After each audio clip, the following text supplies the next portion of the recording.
Hello ladies and gentlemen, and welcome back to another video. Today we'll be taking a look at the Mistweaving Monk. This is a new one to me, and the last healing class to level up in Battle for Azeroth, and I have to say, I'm actually quite surprised. So I'll be talking through the talents, stats and rotations. All information I have for you is from Icy Veins and from personal experience. So let's begin. The Mistweaving specialisation is versatile, and different talent choices can allow it to fit the requirements of the raid very well. Mistweavers, therefore, heal both tanks and the raid very well. Based on talent choices, Mistweavers can be either unparalleled tank healers with strong area of effect throughput, or damage dealing mobile raid healers. Talents can be something which people can sometimes find hard to choose from, and I'll explain here the best ones to take for different situations. The first row is a choice between Chi Burst and Mist Wrap. If your enveloping mist targets need more healing and you will not get good value from Chi Burst, then it is wise to go with Mist Wrap. If you're unable to regularly use Chi Burst to hit 6 or more targets and will not be casting enveloping mists, then Chi Burst will be a better pick. Mist Wrap increases the duration of enveloping mists by 1 second and its healing bonus by 10%. The next row is a choice between Tiger's Lust and Chi Torpedo. In terms of mobility, Chi Torpedo provides the most of the least amount of GCDs spent. If there is a specific route that needs dispelling or a player needs an external speed buff, then Tiger's Lust is a good choice. Chi Torpedo replaces Roll. It causes you to roll a moderate distance in front of you, further than a normal roll. Increases your movement speed by 30% for 10 seconds. This effect can stack up to 2 times. All the talents in this tier are viable in different situations. Life Cycles is a good pick if you're playing the tank setting build, as you'll be using enveloping mists regularly. Spirit of the Crane is good as a default pick, as it rewards DPSing during downtimes, which is something all healers should aim to do anyway. Manatee is a good pick if you're able to use it close to a cooldown as possible. Most of the time, tank sitters will take Life Cycles, and Fistweavers will take Spirit of the Crane.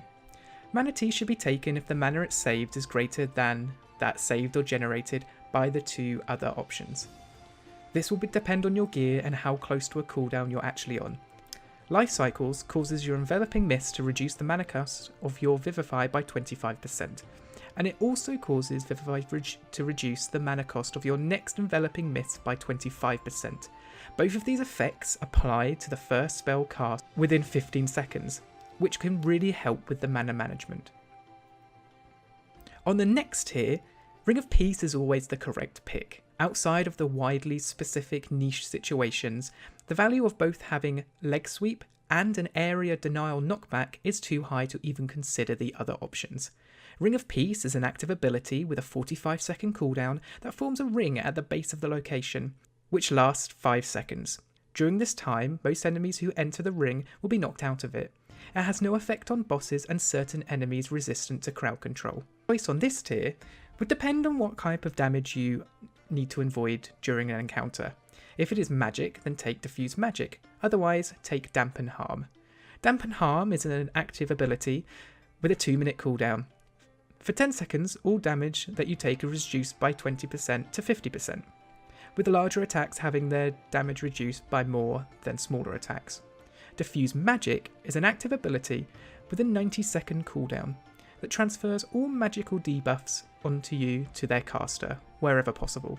Additionally, for 6 seconds, reduces all magic damage taken by 60%.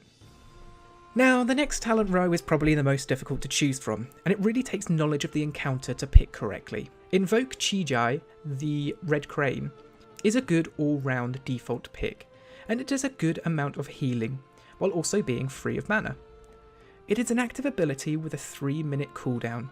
It summons a pet that, for 25 seconds, heals nearby allies with its Crane Healing ability. There is a pet bar that allows you to control the pet and decide specifically who you want to heal.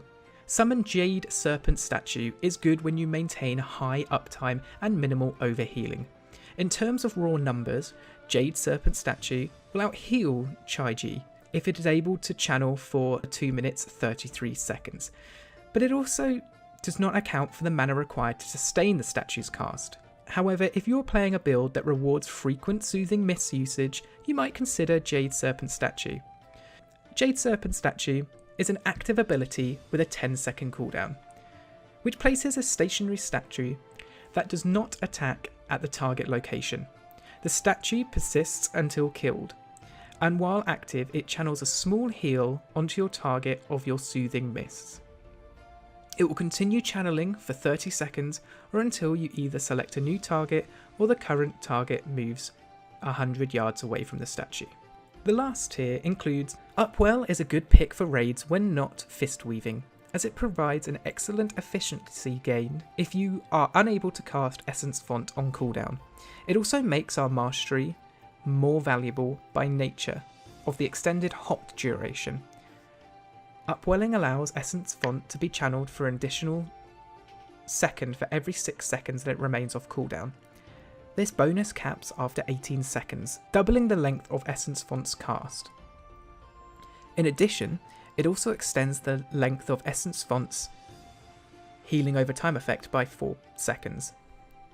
Focus Thunder is the default pick for dungeons. It allows the most amount of Renewing Mist, making Vivify a very strong group heal.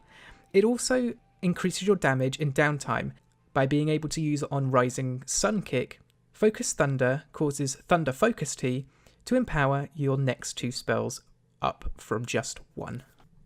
Single target healing for Mistweaver monks. For single target healing, your bread and butter heal is going to be Vivify.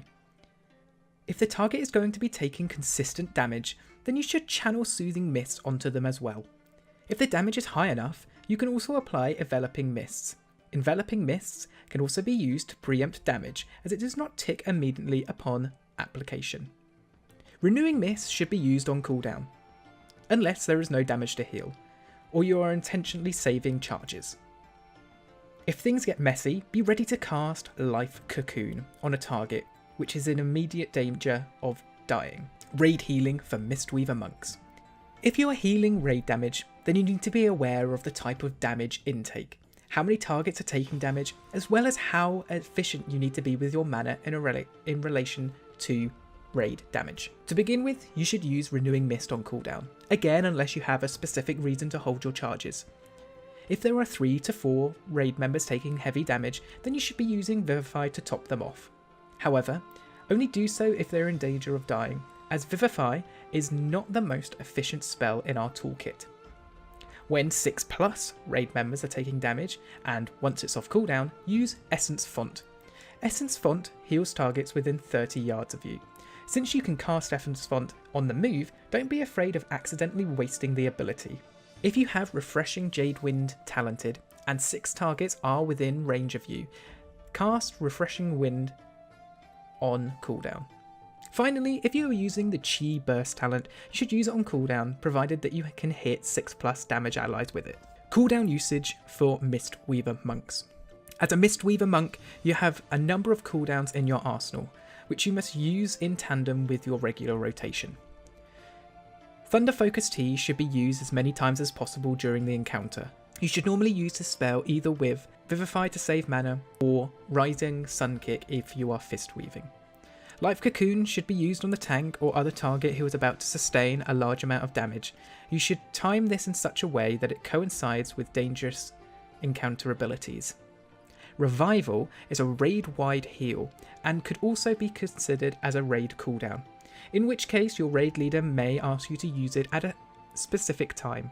Otherwise, you use it when the raid is dangerously low, or when you want to dispel the entire raid. Fistweaving. Now, this isn't something that I am personally doing, but it refers to a specific playstyle that depends on dealing damage in order to generate heals per second. This build is centered around Rising Mist, causing your Rising Sun Kick to heal your raid, as well as extend the duration of your active heals over times.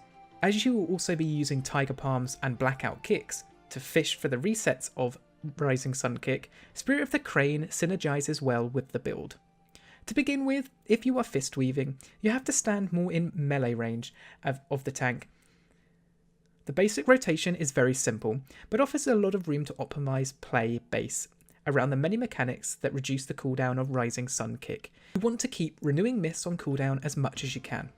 and then follow up every essence font with a rising kick.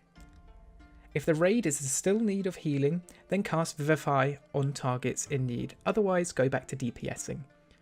The complexity arises when dealing with managing the cooldowns of Thunder Focus Tea, Rising Sun Kick, and the resets caused by Blackout Kick. Ability to plan 15 to 20 seconds in advance and react to procs is crucial for the mastery of Fistweaving, so I would try and get used to the monk as a whole before giving this a go. The stat choices for the Mistweavers can change depending on what encounter you're in.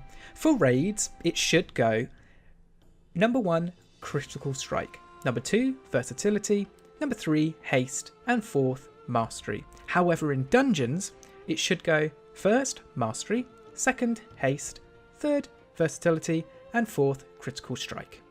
And that's pretty much it. I've really enjoyed playing the Mistweaver, and I've actually been asked to put my Resto Shaman aside to play this class, since it is so useful and the amount of heals it can generate within a raid group. If you have any questions about the monk, then please leave a comment below and I'll try to answer it. If you'd like to see more healing class guides, check out the links below and subscribe for more. All links to Icy Veins will be provided in the description below. Thank you so much for watching, and I'll see you in another video. So, as a sort of bonus clip, some of you may have seen in the last clip, I actually cut out a little bit. And, well, there's nothing much I can say, but just watch this, guys.